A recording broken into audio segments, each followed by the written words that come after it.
মুখোশ পরে আসতো, মাস্ক পরে আসতো এবং কাউকে আমরা চিনতাম না, কাউকে আমরা চিনতে পারিনি। আর একটা ছোট্ট রুম, আর আমরা আসলে এমন একটা মানসিক অবস্থা, একটা বিধ্বস্ত অবস্থায় ছিলাম। ওখানে আমরা প্রতিনিয়ত মৃত্যুর প্রহর গুনছি যে হয়তো আমাদেরকে মেরে ফেলবে, হয়তো আমাদেরকে এখান থেকে আর বাসায় ফিরতে পারবো না, হয়তো বউ বাচ্চার মুখ আমরা দেখতে পারবো না, মা বাবার কাছে কোনো দিন ফিরে যেতে পারবো না, এরকম একটা অবস্থায় আমি পড়েছিলাম। দিন রাত যেহেতু আমরা বুঝতে পারতাম না, আমরা বের হওয়ার পরে বুঝতে পারছি যে আমরা ওখানে 7 দিন ছিলাম। 7 দিনে কি আপনার সাথে টর্চার? প্রতিদিনই আমাদের দেখা গেছে যে একটা নির্দিষ্ট টাইমে বা দুইবার আমাদেরকে রুম থেকে নিয়ে যেত, ওই একটা অন্ধকার রুমে চোখ বাঁধা অবস্থায় বিভিন্ন জন জিজ্ঞাসাবাদ করতো, এবং কি বিভিন্ন লোক, এক একজনের কণ্ঠ এক এক রকম। তাদের ওই টর্চার করে তাদের ওই একটাই কথা যে আমরা যেন কথা মতো আমরা যদি এই কথা বলি তাহলে আমরা বাঁচতে পারবো না, নাহলে বাঁচতে পারবো না। সর্বশেষ একটা সময়ে এসে আমার সভাপতিকে এবং আমাকে দুজনে মুখোমুখি করে আবার ওখানে আবার ইন্টারোগেশন এবং টর্চার করা হয়। এরপর যেদিন আমাদেরকে ওখান থেকে নিয়ে আসে, আমাদের 10 আঙ্গুলে ছাপ রাখলো রাতের বেলা। 10 আঙ্গুলে ছাপ রাখার পরে আমাকেই একটা গাড়িতে তোলার পর আমি তুলেই দেখি যে ওখানে আমার পাশে আমার সভাপতি বসে আছে। তারপর আমাদেরকে গাড়িতে নিয়ে যাচ্ছে, নিয়ে গাড়ি চলছে। তখন মনে মনে আল্লাহ করছি যে হয়তো আমাকে এখানেই মনে হয়তো শেষ, আর মনে হয় আর বাসায় আর ফেরা হবে না, হয়তো এই জীবন নিয়ে আর ফিরতে পারবো না। তো ওই গাড়িতে আমাদেরকে মাথা নিচু করে আমাদেরকে রাখা হয়েছে, এবং একটু পর আমার গলা শুকিয়ে যাচ্ছিল, আর একটু পর পানি চাচ্ছি, আমাকে অল্প অল্প করে পানি দিচ্ছিল। এটা কি আয়নাঘরের লোকজনের?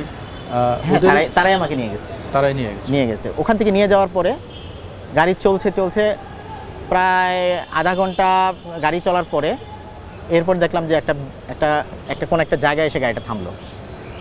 তখন ভাবছি যে হয়তো কিছুক্ষণ পরে মানে আমাদেরকে হয়তো ক্রসফার দিয়ে দিবে।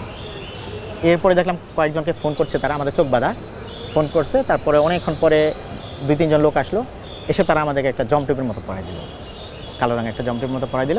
পরে আমাদের একটা বিল্ডিংয়ে উঠাচ্ছে, তো 3 তলা কি 4 তলা একটা বিল্ডিংয়ে উঠছে।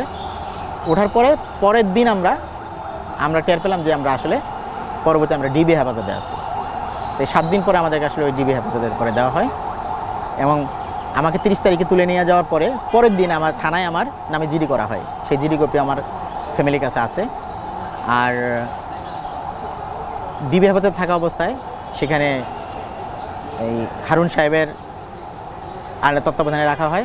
ডিবিতে দুদিন পরে দেখলাম যে ওখানে টিভিতে স্ক্রলে আসতেছে যে বাংলাদেশ হবে শ্রীলঙ্কা, ডক্টর মন্ত্রী প্রধানমন্ত্রী, এরকম একটা নিউজ আসতেছে, যেইটা পরবর্তীতে স্ক্রিপ্ট আকারে তারা লিখে আমাদেরকে দিয়ে ওটা দেয়, এবং কি আমাদেরকে দিয়ে এটা পড়ায়।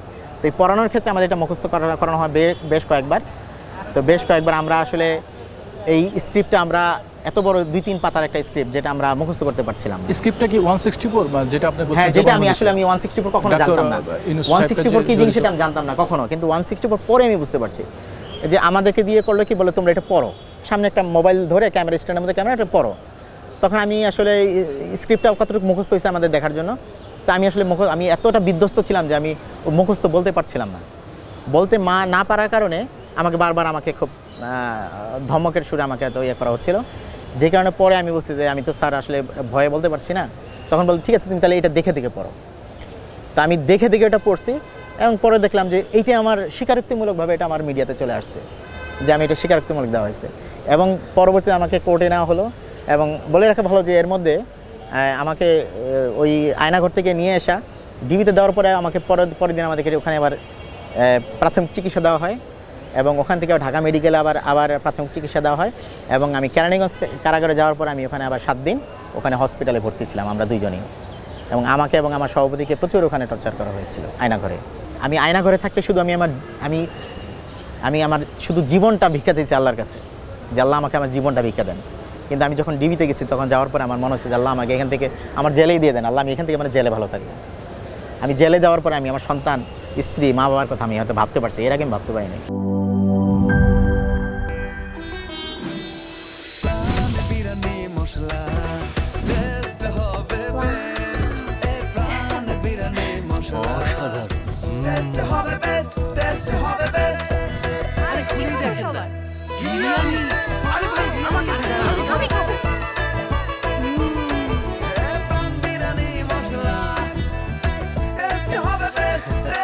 প্রাণ বিরিয়ানি মশলা, টেস্ট হবে বেস্ট। প্রাণ, জীবনের স্বাদ।